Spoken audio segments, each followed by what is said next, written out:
Bonjour à tous, j'espère que vous allez bien. Bienvenue sur ma chaîne Home Veda Ayurveda. Aujourd'hui, je vais vous parler de 5 livres, 5 références pour apprendre plus de choses sur cette médecine traditionnelle indienne, avec des livres un petit peu plus orientés pour les débutants, mis en pratique au quotidien, et voilà un ou deux exemples un petit peu plus spécialisés. Tous les livres dont je vais vous parler aujourd'hui sont en lien en bas dans la description. Et on commence par l'incontournable pour moi, donc c'est Ayurveda, science de l'auto-guérison par le docteur Vasant Lad. Donc Vasant Lad est directeur de recherche sur l'Ayurveda aux États-Unis, professeur d'université et médecin émérite en Ayurveda depuis des dizaines d'années. Alors ce que j'aime bien avec ce livre, c'est qu'il y a vraiment de tout. Que ce soit voilà, histoire, philosophie, les 5 éléments, les constitutions, les malas, les datus, les examens de la langue, du pouls, de l'œil, enfin etc. Vous avez vraiment en fait une super vue d'ensemble sur toute cette médecine. Et ce que j'apprécie également, c'est qu'il y a pas mal de schémas. Donc ça permet un petit peu d'illustrer le propos pour que vous puissiez un petit peu aussi regarder sur vous-même. Par contre, un petit peu le point un petit peu plus négatif que je verrai éventuellement à ce livre, c'est comme tout est très concis, c'est un petit peu difficile de se lancer sur de la pratique avec les informations contenues dans ce livre. Il faut aller chercher d'autres références pour aller un petit peu plus loin. Deuxième référence un petit peu plus adaptée au public occidental, c'est Ayurveda pour tous de Stéphanie Marie qui est thérapeute en Ayurveda, donc en France. Stéphanie Marie, c'est quelqu'un en fait qui a guéri d'un cancer et qui est devenue thérapeute ayurvédique. Alors ce que j'aime beaucoup avec ce livre, c'est que c'est vraiment axé mise en pratique, donc surtout avec le chapitre l'Ayurveda chez soi. Voilà, il y a aussi un récap des doshas où on peut faire un petit test de constitution ayurvédique, donc ça c'est assez sympa.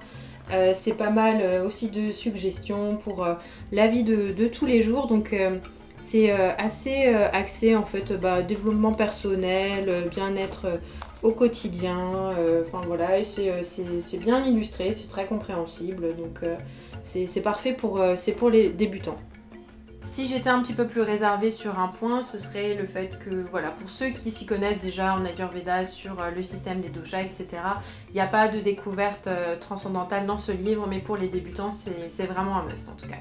Un troisième livre qui est plus orienté épices, plantes médicinales et surtout recettes, c'est Détox Ayurvédique de Falguni Vyas et de Corinne Dupont. Donc Falguni Vyas et Corinne Dupont font partie du centre Tapovan de Normandie, donc un centre de formation et de cure ayurvédique.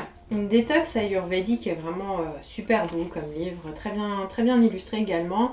Le sommaire est vraiment très très clair, donc voilà, vous avez des produits ayurvédiques, vous avez des épices et toutes les recettes aussi. Ce que j'aime bien en fait, c'est que par exemple pour les fiches sur les épices, donc vous avez le nom, vous avez le goût, les qualités, donc pour quelle constitution c'est bon. Et donc vous avez vraiment de quoi mettre en pratique. Idem pour tout ce qui est plan thérapeutique, voilà, vous avez la jolie illustration et puis après vous pouvez piocher en fonction de vos besoins là-dedans. Et puis un des points forts aussi que j'aime bien, c'est aussi voilà, par exemple les tisanes, Vata, Pitta, Kapha, etc. Ça vous donne vraiment des bonnes bases pour cuisiner au quotidien. Et donc là où je mettrai un petit peu plus de réserve, c'est que déjà il n'y a pas de programme de détox ayurvédique dans ce livre qui s'appelle Détox ayurvédique. Donc ça j'ai trouvé ça un peu bizarre. Et sinon la première partie un petit peu plus sur les grandes lignes théoriques de l'Ayurveda, c'est un peu fouillis, il y a un petit peu de tout, rien n'est vraiment très bien expliqué. Donc je veux dire, si on n'a que ça comme référence pour en savoir un petit peu plus sur les bases de l'Ayurveda, on sera vite un peu paumé. Donc c'est à compléter avec d'autres livres un petit peu plus théoriques. En quatrième position, ça c'est vraiment la bible de recettes de grand-mère. Si vous avez un petit bobo, vous trouverez forcément quelque chose dedans. C'est The Complete Book of Ayurvedic Home Remedies de Vasant Lad, encore une fois. Donc le même auteur que le premier livre dont je vous ai parlé.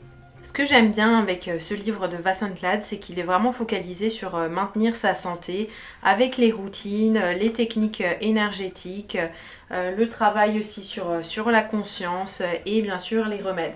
Il y a aussi voilà, des très grandes listes d'ingrédients donc pour les doshas, donc ça fait plusieurs pages. Ça c'est vraiment pour moi voilà, un des livres où il y a les listes donc les plus complètes que vous pouvez adopter au quotidien. Et après, il y a vraiment tout un dictionnaire de maladies. Donc, vous avez même, voilà, par exemple, les cauchemars, qu'est-ce qu'on va faire et donc, vous avez sous-catégorie, comment on traite les cauchemars pour les enfants, les remèdes pour les adultes. Et voilà, est-ce que nos rêves sont plutôt Vata, Pitta, Kapha? Enfin, c'est vraiment super, super complet. Le moins par contre sur ce livre, c'est qu'il n'existe pas en français pour l'instant. Donc voilà, si vous n'arrivez pas à lire suffisamment l'anglais, ça risque d'être un petit peu plus compliqué. Et donc le dernier livre que je vous propose, un petit peu plus spécialisé, c'est l'Ayurveda pour les femmes d'Atreya Smith, qui est un médecin ayurvédique d'origine américaine, mais quand même très reconnu en Inde. Et voilà, le sous-titre, c'est Interprétation moderne de gynécologie ayurvédique. Donc voilà, comme son nom l'indique, ça parle principalement des problématiques que peuvent connaître les femmes. Il est très sobre au niveau de la couverture. C'est pas le livre, c'est pas forcément un beau livre, mais voilà, la table des matières est vraiment voilà, super sympa.